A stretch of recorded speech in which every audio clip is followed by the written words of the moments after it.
Aujourd'hui, on va peut-être parler un peu plus de tous les événements qui nous interpellent ces temps-ci dans notre société. Je parle des sociétés occidentales, évidemment, parce que c'est le groupe de sociétés auquel on appartient. Il y a toutes sortes d'événements actuellement qui bousculent un peu les familles dont on s'occupe. Le phénomène, par exemple, de la migration. Et quand je dis migration, c'est pour dire que c'est bien de migration qu'on parle, c'est-à-dire qu'on quitte un pays, donc on est d'abord un émigrant avant d'être un immigrant. Donc ces phénomènes de migration, c'est qu'on arrive avec notre culture dans un pays qui a une autre culture. Et ça provoque effectivement des chocs de société, des chocs culturels. On vit la radicalisation qui est que des jeunes partent en croyant vivre un idéal et se font embrigader dans des conflits, dans des problèmes qui ne les regardent pas au départ finalement. Donc ces phénomènes de radicalisation, c'est pas uniquement au niveau des religions, ça peut se produire au niveau des sectes, ça peut se produire au niveau d'embarquer dans des idéologies extrêmement capitalistes, etc., quoi. Donc, ces phénomènes de radicalisation, faut qu'on commence à les regarder un petit peu dans leur ensemble. On vit la mondialisation qui fait qu'on ne peut plus poser un axe sur la planète en se disant que ça n'aura pas de répercussions ailleurs, ou inversement. La mondialisation avec une perte des points de repère au niveau des identités nationales, au niveau des identités culturelles. Donc la mondialisation fait que les gens ont peur de perdre une identité. Qui entraîne la mondialisation des replis sur soi, quand on voit ce qui se passe aux États-Unis avec l'idée de construire un mur entre le Mexique et les États-Unis, on comprend à quel genre d'extrémisme la mondialisation peut nous entraîner.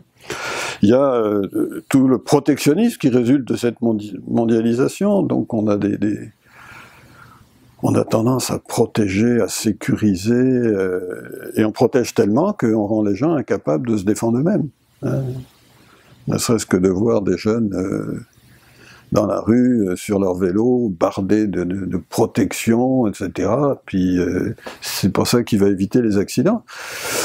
Quand je vois des jeunes se promener en skate avec 36 000 protections, je me dis, je suis pas sûr que ce soit la meilleure manière de les sécuriser.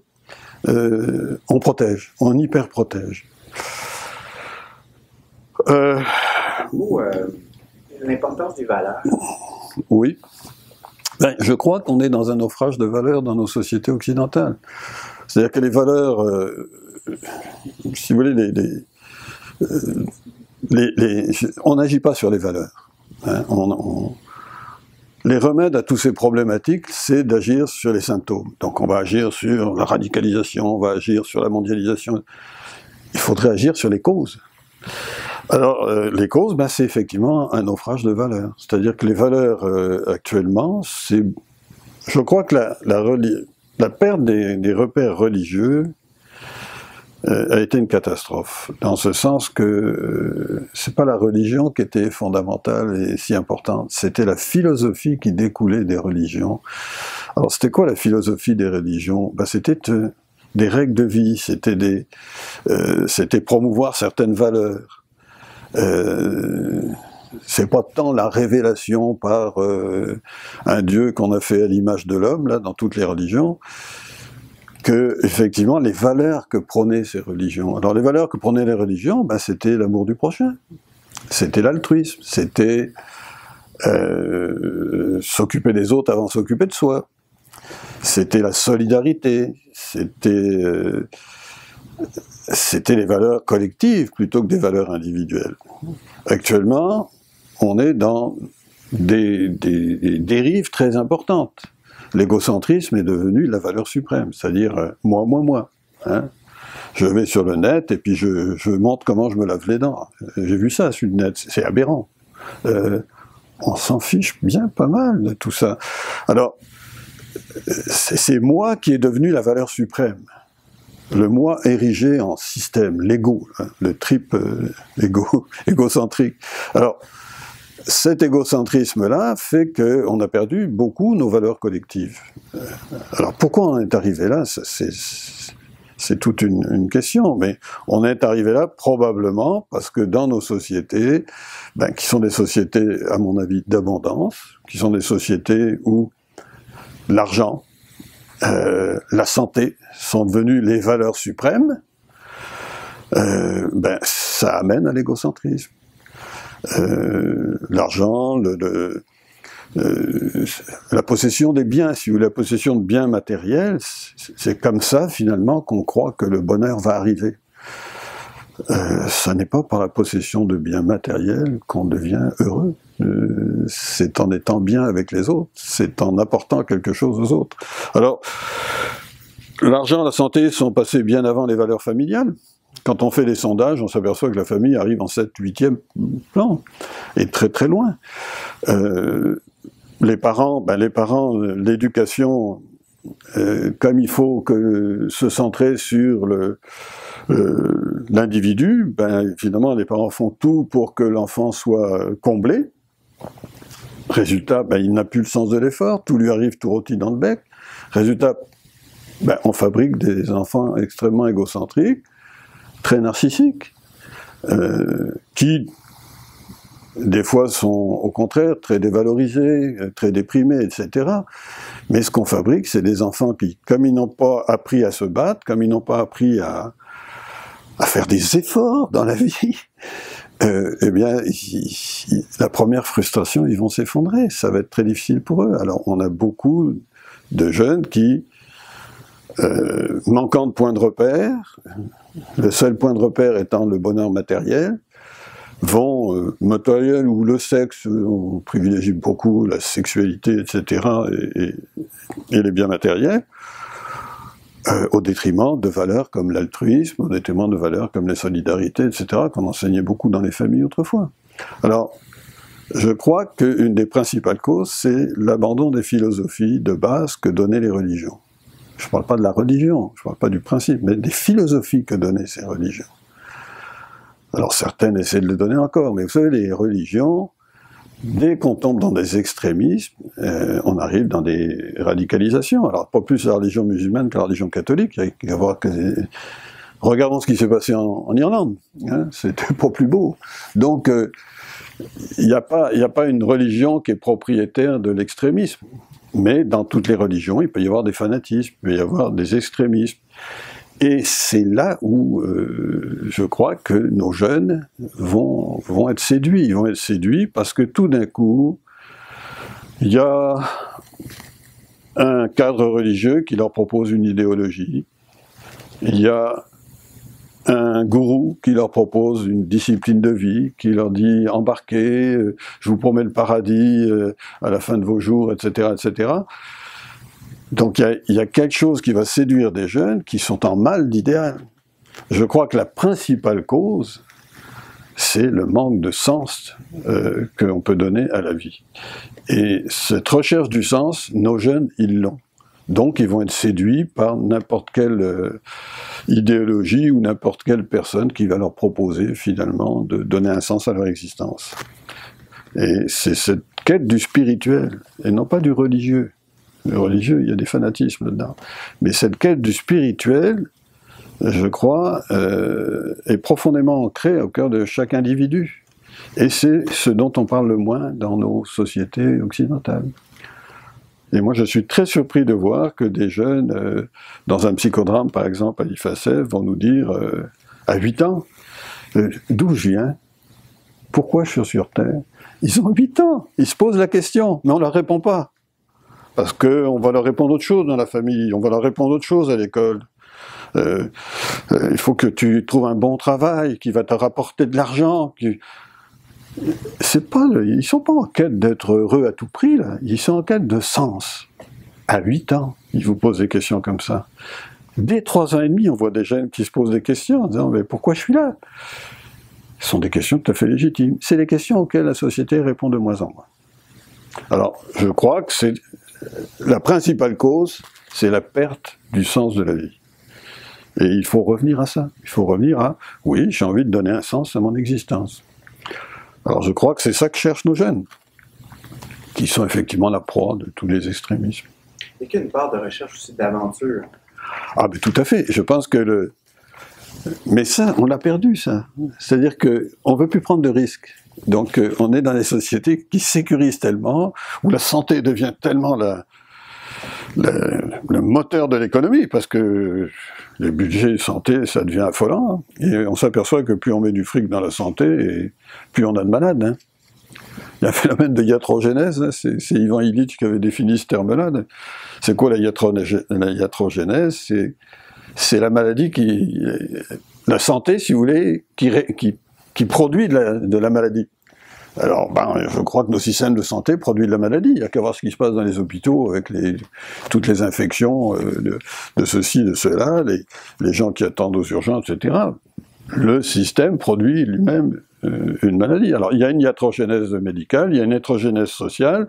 Alors, je crois qu'effectivement, si la valeur suprême, c'est la santé et l'argent, il me semble qu'effectivement, il manque quelque chose qui est le piment de l'existence, qui est l'aventure. L'aventure, c'est au cœur de tout être humain. Et pour avoir l'esprit de l'aventure, il faut se dire, je ne sais pas où je vais arriver. J'ai pas de sécurité quand je pars. Quand je lance une entreprise, je suis pas sûr de le réussir. Quand je pars voyager, je ne sais pas ce que je vais rencontrer. Alors oui, l'aventure fait partie d'un mouvement fondamental de l'existence humaine. Le type qui part sur la Lune, là, ou qui part bientôt sur Mars, là, il ne sait pas ce qu'il va trouver. Donc, il faut accepter le risque. Et on veut des sociétés sans risque, on veut des sociétés sans problème. Or, fondamentalement, l'être humain aime risquer. C'est ce qu'on propose d'ailleurs à l'IFACEF quand on fait des thérapies de l'aventure avec nos jeunes, là, vous savez. Pourquoi on appelle ça thérapie de l'aventure? Parce que c'est un projet. C'est pas un petit camp, là. C'est un projet. On va passer une année à réfléchir à ce qu'on veut faire. On sait pas trop. On veut aller au Mexique. Qu'est-ce qui va se passer au Mexique? Est-ce qu'on va rencontrer des gens? On voudrait. Mais on va peut-être avoir des problèmes. Mais c'est ça qui est intéressant. Alors, on va se préparer. On va pas partir à l'aventure n'importe comment. Mais ça va être une aventure. C'est-à-dire qu'on ne sait pas trop ce qu'on va découvrir. Moi, j'ai vu des jeunes qui partaient en République dominicaine. Ils allaient aider les gens à nettoyer les rues, des sacs de plastique, des poubelles, etc. Ils sont revenus en disant « Nous, on n'a rien découvert, on n'a rien à apporter à ces gens-là, mais nous, ce qu'on a découvert, c'est qu'il y avait une famille, ils étaient 40 dans la même maison, puis ils se soutenaient entre eux, et puis ils s'aimaient, et puis chez nous, c'est un peu un désert affectif. » Bon. C'est ça qu'ils découvrent quand ils font des aventures. C'est quelque chose qu'ils ne pressentaient pas au départ, et ils vont revenir enrichis. Alors oui, nous on multiplie les thérapies de l'aventure, parce que se dépasser dans une action, faire des efforts, trouver ça difficile. On a une jeune fille qui nous a écrit une lettre après un camp comme ça, en disant « Vous m'avez ennuyé, j'ai été piqué par les moustiques, je ne voulais plus marcher. » Mais maintenant, je réussis bien dans mes études parce que je veux vivre des aventures plus tard dans ma vie et c'est en réussissant mes études que je vais... Alors, bon, l'aventure, c'est au cœur même, je dirais, de l'adolescence. L'adolescence, c'est quoi? J'apprends à me détacher un peu de ma famille.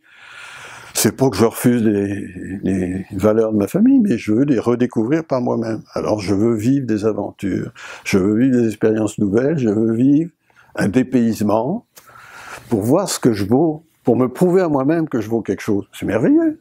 Alors, oui, il faut redécouvrir l'esprit d'aventure. Je dirais que pour tout le monde, pour les couples aussi. Hein, le train-train dans les couples, ça les tue. Alors, un couple a besoin de vivre des aventures. Est-ce qu'il y a d'autres causes, Louis? Comment? Est-ce qu'il y a d'autres causes? D'autres causes? Oui, il y a des tas de causes.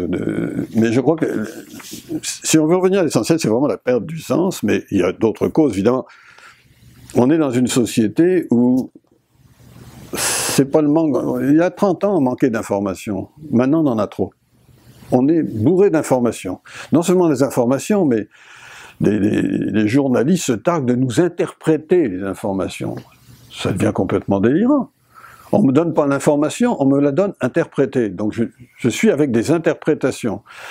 Alors, on est continuellement dans un monde où on est bombardé de fausses informations, puisque c'est déjà interprété par les journalistes, qui se prennent d'ailleurs pour d'autres, parce que franchement, on est bien capable d'interpréter nous-mêmes les informations. Mais ils nous les... Et puis ils s'en vantent. Hein, on vous interprète, mais j'ai pas besoin d'eux pour... Alors, on est bombardé dans un monde assez faux, d'informations assez fausses, et ce bombardement d'informations, cet enfermement dans tous les appareils, tous les gadgets électroniques, fait que finalement, on est dans le temps présent. Et ça, je crois que c'est un autre facteur très important. Comme on est dans le temps présent, on est dans l'action-réaction. Donc on n'est plus dans le passé, on n'est plus dans l'avenir, on n'est plus dans la projection, on n'est plus dans la rétrospective, on est dans l'immédiateté. Alors on est dans le pulsionnel. Alors finalement, on a des jeunes qui actuellement sont dans la pulsion. Mais la pulsion, c'est pas du tout la maîtrise ou l'authenticité. C'est être justement guidé par les événements. Et beaucoup de nos jeunes sont dans action, réaction, action, réaction, donc dans l'impulsivité. Et l'impulsivité, c'est certainement pas ça qui nous permet de faire des projets de vie. Parce qu'on est beaucoup plus le jouet des événements que le fruit d'une réflexion et d'une volonté de changer les choses. Qu'est-ce que vous aimeriez dire en guise de conclusion? Ce que j'aimerais dire en guise de conclusion, j'avais pris quelques notes là-dessus, mais c'est qu'il faut proposer des vrais projets aux jeunes. Il faut proposer des projets de vie. Il faut les aider à trouver des projets de vie. C'est pas le nôtre qu'on va imposer, mais il faut les aider à trouver des projets de vie. Il faut offrir des idéologies, pas uniquement des informations ou des concepts ou du bien-être matériel ou un peu plus de bien-être matériel. Il faut leur offrir au contraire au fond, il faut les éduquer à la liberté. Alors, c'est quoi la liberté? C'est la capacité de faire des choix. Je suis conditionné, je suis dans un milieu, je suis dans une culture, je suis avec des conditions matérielles, mais j'ai la capacité de faire des choix. Alors, je crois que nos jeunes, ils ont besoin d'apprendre à faire des choix. C'est ça la liberté, c'est pas dire je peux faire ce que je veux. C'est pas l'anarchie, la liberté. Et je crois que les parents ont démissionné beaucoup. Et moi, j'encourage tous les parents à revenir à être des indicateurs, des références pour leurs enfants. Les enfants ont besoin de... Je vais être pour, je vais être contre, mais je vais savoir qu'il y a quelque chose là, par rapport à laquelle je vais pouvoir me situer. Nos enfants ne se situent plus parce qu'ils n'ont plus rien en face. Ils n'ont plus rien. Donc, développer l'altruisme, ça me paraît quelque chose de fondamental. Développer l'esprit critique. Je trouve que nos jeunes n'ont plus l'esprit critique. Donc, ils sont à la merci de n'importe quelle personne qui va agir. Vous savez, il y a Konrad Lorenz qui parlait de la relation d'emprise. Je crois qu'effectivement, un gourou, c'est quelqu'un qui a une relation d'emprise. Un fanatisme religieux, ça passe par des gens qui ont une relation d'emprise. C'est quoi la relation d'emprise? C'est que ma relation est tellement forte. Konrad Lorenz, lui, il se baignait avec des oies ou des canards, je ne sais plus, qu'il l'avait vu naître. Il était la référence pour ces animaux-là. Ces animaux-là le suivaient partout. C'est ce qu'on appelle l'emprise. Et cette emprise-là, évidemment, nos jeunes sont un espèce de terreau fertile actuellement pour des manipulateurs de toutes sortes. Et c'est ça qui m'inquiète beaucoup. Il y a énormément de manipulateurs actuellement qui profitent de cet état je dirais un peu de jeunes qui se cherchent, de jeunes qui sont sans idéal, sans identité, etc., et qui tout d'un coup, il y a quelqu'un qui leur dit « Ah, voilà une identité, voilà un chemin à suivre ». Tout ça parce qu'on ne donne pas à nos jeunes le désir de donner un sens à leur vie. Qu'ils donnent un sens à leur vie, qu'on leur apprenne à donner un sens à leur vie dans la famille. C'est très important que les familles reviennent au spirituel. Qu'on donne un sens à leur vie à l'école. Je vais à l'école, mais je ne vais pas à l'école pour apprendre. Je vais à l'école pour apprendre, pour pouvoir me réaliser. Je vais La société, c'est quoi la société? Elle ne parle que d'économie, la société. On pourrait-tu faire un projet de société qui se tienne? Le monde, mais ce que je fais là a une influence sur le reste du monde. Donc, ça va s'enseigner à tous ces niveaux-là. Et donner un sens de la vie, c'est ce qui va nous permettre de sortir nos jeunes de la radicalisation, du protectionnisme à outrance, du repli sur soi, de l'égocentrisme. C'est en recentrant les jeunes sur la spiritualité, sur le sens qu'ils veulent donner à leur vie. Vous savez, Malraux disait, André Malraux, académicien, qui était d'ailleurs tout à fait athée, mais il disait « le 21e siècle sera spirituel ou ne sera pas ». Et je crois que c'est le grand défi du 21e siècle.